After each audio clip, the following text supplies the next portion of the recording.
స్తోత్రాలు. మా ముందు నిన్ను నిలుపుకొని ప్రభువా, ఈ లోకం వైపు మా వైపు చూపించి మా ముఖము నీ వైపు తిరిగి నీ ముఖ కాంతి మాపై ప్రకాశింపచేయాలని, నీ సన్నిధి కాంతిలో మేము స్థిరపరచబడాలని ఈ రాత్రికాల సమయంలో మేము కోరుకుంటున్నామయ్యా.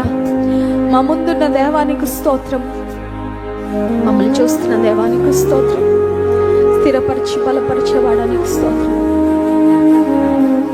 కేవలం మందిరానికి మా దేహాలు రావడం కాదు కానీ ప్రవ్వా, ఆత్మలో మీకెంతో అత్యంత సన్నిహితంగా ప్రవ్వా మేము ఎదగడానికి సాగడానికి నీ కృప సహాయం మాకు ఇవ్వండి. ఈ 30 రోజులు మా జీవితాలలో లైఫ్ చేంజింగ్ డేస్గా ప్రభా మీరు ఉంచండి.